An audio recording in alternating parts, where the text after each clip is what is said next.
ज़्यादातर तो हमारे पास वो पेशेंट्स आते हैं जिनका कोलेस्ट्रॉल लेवल ज़्यादा होता है और वो हाइपरलिपिडीमिया से परेशान होते हैं। पर क्या हाइपोलिपिडीमिया वाले पेशेंट्स को भी कुछ सिग्निफिकेंट डाइटरी टिप्स की आवश्यकता है? हाइपोलिपिडीमिया क्या होता है ये हमने ऑलरेडी अलग वीडियो में डिस्कस किया और उसकी क्या इंपॉर्टेंस है इसको डिस्कस किया है।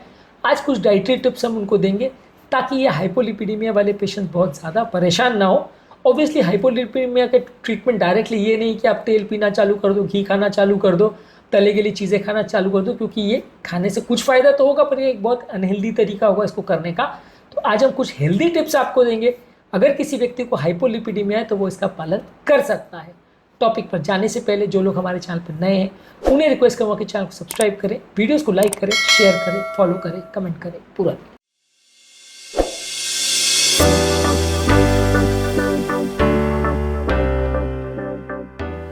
हाइपोलिपिडीमिया पर डिस्कस करना ज़्यादातर अनयूजुअल है। ज़्यादातर लोग हाई कोलेस्ट्रॉल पर ही ज़्यादा डिस्कस करते हैं, ज़्यादातर लो लिपिड लेवल्स पर, क्योंकि इससे इतने ज़्यादा प्रॉब्लम्स होते नहीं है तो लोग बात नहीं करते हैं। इसलिए ये एक्सक्लूसिव टॉपिक है, आपको शायद ही और किसी चैनल पर मिले।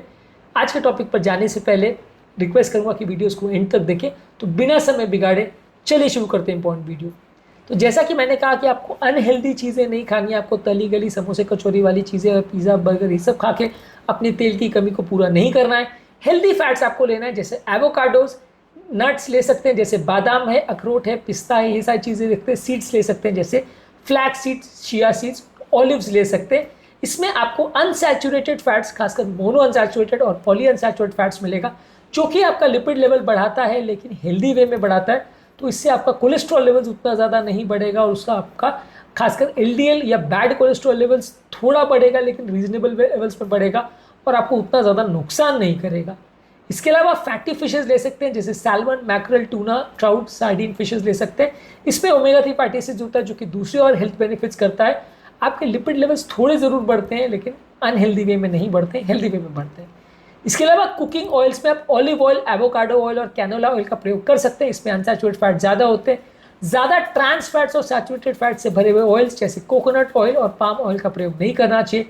ये बहुत ज़्यादा इन्फ्लेमेशन भी बॉडी में प्रोड्यूस करते हैं और हाइपोलिपिडेमिक पेशेंट्स का कोलेस्ट्रॉल बढ़ाने के चक्कर में ये आपको और 25 तरह के नुकसान कर जाते हैं। इसके अलावा आप होल ग्रेन्स लीजिए, whole wheat bread, brown rice, quinoa, oats, barley, ये सारी चीज़ें लीजिए। ये सारे आपकी ओवरऑल हेल्थ को बढ़ाते हैं, ओवरऑल आपका न्यूट्रिशन बढ़ाते हैं, तो इससे आपको हेल्दी फाइबर्स मिलते हैं। इसके अलावा आप फ्रूट्स और वेजिटेबल्स लीजिए, ये विटामिन, मिनरल्स, एंटीऑक्सीडेंट्स और फाइबर में रिच होते हैं जो कि ओवरऑल आपकी हेल्थ बढ़ाते हैं। तो इस माध्यम से यदि आपका ओवरऑल बॉडी में कोलेस्ट्रॉल अगर बनता है, क्योंकि इसमें भी कुछ हद तक ट्राइग्लिसराइड्स और शुगर्स ये सारी चीज़ें होती है बॉडी में जाके वो कोलेस्ट्रॉल में कन्वर्ट हो सकती है। तो ये हेल्दी तरीका है बॉडी को खुद ही इनिशिएट करवाने का कि अपना कोलेस्ट्रॉल बनाए जितनी उसको ज़रूरत है, उससे ज़्यादा ना बनाए। इसके अलावा आप लेग्यूम्स और दाल ले सकते हैं, जैसे दाल है, बीन्स है, चने हैं, ये सारी चीज़ें ले सकते हैं। ये सारी चीज़ें फाइबर और प्रोटीन में काफ़ी रिच होते हैं और ये आपको काफ़ी हेल्दी न्यूट्रिएंट्स देते हैं, जिससे आपका लिपिड लेवल इंप्रूव होता है, ओवरऑल हार्ट हेल्थ भी इंप्रूव होता है और आपके नुकसान नहीं पहुंचाते। इसके अलावा आप दूध से बने हुए प्रोडक्ट्स ले सकते हैं। ज़्यादातर कोशिश करिए कि लो फैट डेयरी प्रोडक्ट्स लीजिए। हाई फैट डेयरी प्रोडक्ट्स जो है उसमें कोलेस्ट्रॉल कंटेंट काफ़ी ज़्यादा होता है और वो थोड़ा सा अनहेल्दी हो जाता है। लो फैट डेयरी प्रोडक्ट्स लीजिए और उसमें साथ में विटामिन डी और कैल्शियम के फोर्टिफाइड करने के बाद यदि हम दूध लेते हैं तो वो ज़्यादा हेल्दी और ज़्यादा फायदेमंद हो सकता है। इसके अलावा आपको प्रोसेस फूड्स या केमिकल डले हुए फूड जिसमें बहुत ज़्यादा शुगर, नमक और ऑयल्स डले हुए होते हैं या बहुत ज़्यादा इसमें अनहेल्दी केमिकल्स डले होते हैं उनको अवॉइड करना चाहिए। बहुत ज़्यादा मीठी चीज़ें भी अवॉइड करनी चाहिए। ज़्यादातर लोगों को लगता है कि मीठी चीज़ें खाने से हमारा शुगर लेवल बढ़ेगा तो कोलेस्ट्रॉल लेवल अपने आप बढ़ जाएगा, तो लेवल्स अपने आप ठीक हो जाएंगे। लेकिन ये शुगर कई अनहेल्दी चीज़ें भी बॉडी में करता है, बहुत सारे सिस्टम को डैमेज करता है, इंसुलिन रेजिस्टेंस प्रोड्यूस करता है, डायबिटीज़ प्रोड्यूस कर सकता है, जिससे आपको थोड़ा बहुत फ़ायदा हो या ना हो नुकसान बहुत ज़्यादा हो जाएगा। इसलिए इसको शुगर वाली चीज़ों को ज़्यादातर अवॉइड ही करें तो अच्छा है। इसके अलावा हाइड्रेशन को प्रॉपरली मेंटेन करिए, पानी ज़्यादा पीजिए। इसके अलावा आप पानी के बदले हर्बल टी या इन्फ्यूज़्ड वाटर ये सारी चीज़ें ले सकते हैं, ये भी थोड़ा हेल्दी है। इसके अलावा आपको पोर्शन कंट्रोल करने की आवश्यकता है, बहुत ज़्यादा मात्रा में खाना मत खाइए। अगर कई लोग को ऐसा लगता है कि कोलेस्ट्रॉल लेवल्स को नॉर्मलाइज करने के लिए बहुत ज़्यादा मात्रा में खाना खा लेना चाहिए, उससे फ़ायदा हो जाएगा, तो वो भी एक गलत तरीका है, क्योंकि इससे आपका मोटापा बढ़ेगा और कोलेस्ट्रॉल बढ़े नहीं बढ़े आपका वजन बढ़ जाएगा, जिससे डायरेक्टली या इनडायरेक्टली आपको डिसएडवांटेज होगा। अल्कोहल के साथ भी यही है, अल्कोहल कुछ लोगों का कोलेस्ट्रॉल लेवल बढ़ाता है लेकिन ये सबसे ज़्यादा अनहेल्दी तरीका है इसको करने का। यदि आप ज़्यादा मात्रा में अल्कोहल लेते हैं तो बहुत सारी बीमारियों को साथ में लेके आता है, जिससे आपको बहुत सारा तरह का नुकसान होगा। फिर भी यदि अगर आपको लो कोलेस्ट्रॉल लेवल या हाइपोलिपिडीमिया का प्रॉब्लम है तो आप एक डाइटिशियन को मिल सकते हैं, आपके कार्डियोलॉजिस्ट को मिल सकते हैं और उसको इम्प्रूव करने की ज़रूरत है या नहीं, इस एस्पेक्ट को डिस्कस कर सकते हैं।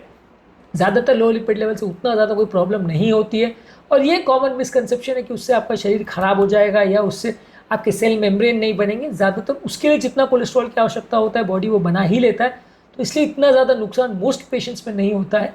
खासकर उन पेशेंट जिनको अगर कार्डियोवैस्कुलर प्रॉब्लम्स वगैरह की हिस्ट्री है तो उनको तो बिल्कुल ही बहुत ज़्यादा बढ़ाने वाले कोलेस्ट्रॉल वाली चीज़ों करने का ज़रूरत नहीं है। अगर फिर भी अगर आपको कोई इश्यूज़ और आप बढ़ाना चाहते हैं तो आपकी हेल्थ केयर प्रोफेशनल डाइटिशियन की हेल्प लें तो ज़्यादा अच्छा है। आज के टॉपिक में हमने बात करी कुछ इंपॉर्टेंट यूजफुल डाइटरी टिप्स हाइपोलिपिडीमिया यानी लो लिपिड लेवल वाले पेशेंट्स के बारे में। उम्मीद करूँगा कि आज के टॉपिक में कुछ नया जानने को मिला होगा। हाइपोलिपिडीमिया क्या होता है, कैसे डिफाइन करते हैं और क्या इसमें ट्रीटमेंट की आवश्यकता है, इस पर हमने अलग वीडियो में बात करी है, इनको ज़रूर चेकआउट करें। टॉपिक एंड करने से पहले जो लोग हमारे चैनल पर नए हैं उन्हें रिक्वेस्ट करूँगा कि चैनल को सब्सक्राइब करें, वीडियोज़ को लाइक करें, शेयर करें, फॉलो करें, कमेंट करें, पूरा